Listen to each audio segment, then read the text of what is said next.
ایک چھوٹا سا لڑکا جس کی عمر 13 یا 14 سال کی رہی ہوگی، وہ اپنے ہاتھ میں کھٹوری اور ایک تیر اور ترکش لے کر کے سامنے سے جا رہا تھا، اولیاء کی نظر اس پر پڑی، سرکار غریب نواز نے نظر اٹھا کر دیکھی، اور سامنے سے مجمع سے جانے والے بچے بہت سارے ہوتے ہیں، کوئی آیا گیا، لیکن غریب نواز نے نظر اٹھا کر دیکھا اور پھر صوفیہ کی جماعت سے کہا کہ دیکھنا یہ کل دلی کا بادشاہ بن کر کے نکلے گا، ہندوستان کی پوری سلطنت اس کے پاس ہوگی۔ تاریخ میں موجود ہے غریب نواز کی زبان سے نکلا ہوا یہ جملہ، وہ لڑکا کوئی اور نہیں تھا، سلطان شمس الدین التمش، جو ہندوستان کا طاقتور بادشاہ بن کر کے نکلا تھا۔ اب وہ جس کو چاہے نواز دے اور جس کو چاہے اٹھا دے۔ عزیزان گرامی وقار، ہمارے امتحان کی گھڑی چل رہی ہے، ہمارے حالات ابھی یعنی بیک کی طرف اگر جا رہے ہیں تو اس کا مطلب یہ نہیں ہے کہ ختم ہو گئے، ہم یہ دیکھتے رہیں گے اور رب تعالیٰ کی مدد کا انتظار بھی کریں گے۔ ہمارے ساتھ جو کچھ بھی ظلم ہو یا ناانصافی ہو، ہر ایک چیز کے لیے ہم اتنا ہی کہتے ہیں یہ وقت بھی گزر جائے گا، رات ہمیشہ نہیں ہوتی، صبح کا اجالا ضرور آئے گا، صبح کا اجالا آئے گا۔ عزیزان گرامی وقار، سرکار غریب نواز رضی اللہ تعالیٰ عنہ کا وہ جملہ یاد رکھو، ہم اللہ اور اس کے رسول کے بھروسے جیتے ہیں، اللہ اور اس کے رسول کے بھروسے جیتے ہیں۔ طاقتیں، قوتیں یا تخت و تاج ہمارے مخالف ہو جائے تو یہ نئی بات نہیں ہے، اسلام کے ساتھ یہ ہر بار ہوتا رہا ہے، اس سے پہلے بھی ہوا ہے، حالات ہمارے مخالف رہے۔ اولیاء کاملین کی جماعتیں دیکھیے، اہل بیت اطہار، رسول اللہ کی آل، اتنے میں آپ کو شہادت کے واقعات اگر بتا دوں، آپ کو تو صرف ایک کربلا معلوم ہوگا، ایک کربلا سنا ہوگا کثرت سے، لیکن جانتے ہو رسول اللہ کی آل میں سے کئی ایسے صاحبزادے ہیں جن کو جیلوں میں ایک سال نہیں 7 سال 8 سال تک بند رکھا گیا۔ امام موسیٰ کاظم رضی اللہ تعالیٰ عنہ کو 7 سال تک جیل میں رکھا، زنجیروں سے باندھا اور زہر دے کر کے ان کو شہید کیا گیا ہے۔ حضرت امام محمد بن حسن عسکری 20 سال تک جیل میں کاٹے ہیں، یہ رسول اللہ کے گھر والوں کی بات کر رہا ہوں۔ سیدنا زید شہید جن کو سولی پر چڑھا دیا گیا تھا، یہ امام حسن مجتبیٰ کی اولاد میں سے ہے۔ یہ سارے خونی داستانیں یہاں اسلام کی تاریخ میں موجود ہے۔ جب اسلام اس وقت نہیں رکا تو اب کیا خاک رکے گا؟ اسلام اب نہیں رکنا ہے، قیامت تک اس کی حفاظت اللہ کریم فرمائے گا، اللہ کریم فرمائے گا۔ ہم جیسے آئیں گے اور چلے جائیں گے، لیکن اسلام کو پھلنا پھولنا ہے، یہ پھلتا پھولتا ہی رہے گا انشاءاللہ۔ آپ کی ذمہ داری اتنی ہے، آپ کی اتنی ذمہ داری ہے، حالات دیکھ کر کے بچوں کو یہ نہ کہنا کہ بیٹا آپ جیسے حالات چل رہے ہیں ویسے ہی چلتے رہو، نہیں، اپنے بیٹوں کو یہ ترغیب دینا کہ بیٹا آج ہم امتحان کی گھڑی میں ہیں، کل اگر اللہ نے حالات اچھے کر دیے تو یاد رکھنا جس جگہ بت کدے بنے ہماری مسجدوں کو توڑ کر انشاءاللہ وہاں سے اذان کی آواز پھر سے گونجے، اذان کی آواز آئے۔ یہ بچوں کو نصیحت ہونی چاہیے، ہماری تاریخ مٹانے سے مٹتی نہیں ہے، ایک دور آئے گا پھر جب اللہ کریم چاہے تو یہ تاریخ کھل کر کے لوگوں کے سامنے آئے۔ ہم کسی پر ظلم کرنے کی اجازت ہرگز نہیں دیتے، اور اسلام یہ بھی کہتا ہے ظلم ہو جائے تو سہنے کی اجازت بھی نہیں ہے، آپ کو حق بات بول کر جانا ہے، حق بات پہنچا کر کے جانا ہے۔ بولنے میں کیا ہے، ہماری زبان کاٹی جائے گی، ہماری گردن ماری جائے گی، لیکن حق بات کی حفاظت نسلوں تک منتقل کرنا اللہ کریم کی طرف سے بہت بڑا انعام ہے، اس کا بہت بڑا انعام ہے، یہ تو ہم کر ہی سکتے ہیں، ہماری نسلوں کو یہ بات بتائیں گے انشاءاللہ العزیز۔ یہ غریب نواز کا ہندوستان کل بھی تھا، آج بھی اور ہمیشہ رہے گا انشاءاللہ۔ سرکار غریب نواز کا پھیلایا ہوا یہ چراغ کبھی پھونک کے پھونکوں سے بجھایا تو نہیں بجھایا جا سکتا۔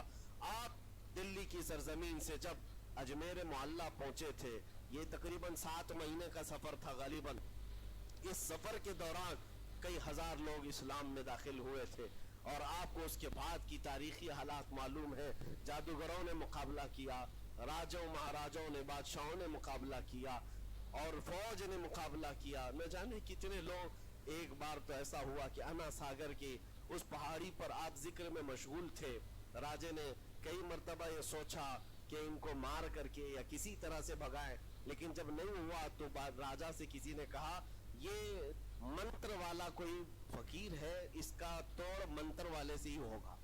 تو اس وقت جو بہت بڑا ان کا ایک منتر